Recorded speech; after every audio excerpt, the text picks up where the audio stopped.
practical kay maigsoon. Kung wala kita enjoyment, tibok simana, wala ta ka-enjoy or naka-enjoy ta pero ginagmay lang maigsoon.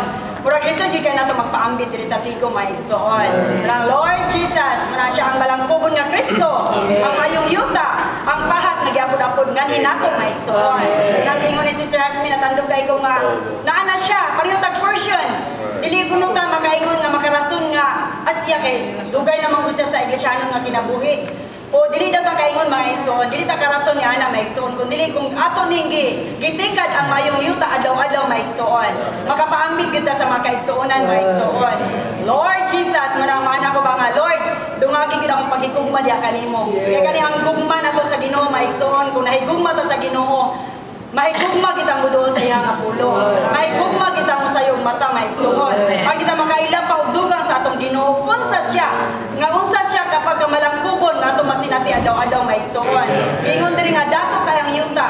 Pero ngano man nga makabus man ang mga anak sa Ginoo. Lord Jesus, makabus kita kay kulang mata sa pagdulya niya maigsoon. Manang gingon diri nga bisan 10 minutes daw kuno or 30 minutes pero akong gilirit akong kaugalingon maigsoon murag 15 minutes naman ko Lord. Tungod kay gibaylo na pud ang ato ang enjoyment diya sa uban nga mabutang maigsoon. Manang oh Lord Jesus, manang kanang kung bote ta nga mahimong kaupnganan nato si Kristo. Ang kaupnganan ni Kristo naa sa lawas nagbuyogid maigsoon. Kung mawala dito sa lawas, kung mabulag ta sa lawas, di ta kabato na niyang kaupnganan maigsoon. Ang kaupnganan nga diskutan diri mo day nga mahimutang kompleto, mahimutang hingpit kung aduna tay katugbawan diha sa lawas diha ni Kristo mismo maigsoon. Nang Lord Jesus, manang kaluyan ug grasyahan pag kita sa Ginoo maigsoon no. Ako makaana ko nga grabe.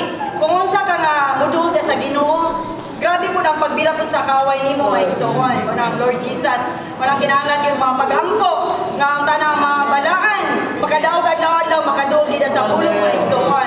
Para sa ato ang meeting, Lord's Table meeting, mapasundaya gid ato ang Kristo nga ato nga mahinguslan maigsoon. Manang Lord Jesus, manang dalon tanatag ingon ni Brother Channel nga kanang tana makamata ang mga igsoon diri sa Roqueta. Yes, makamata gid kay ang sa uban nga locality maigsoon. Grabe gid ang mga enjoyment nila dito dapita maigsoon. And kung matanaw nato ang atong kahimtang murag kalma-kalma ra gid ta diri dapita maigsoon manang o Ginoong Hesus manang maayo ta kaluoy og grasya sa Ginoo maigsoon.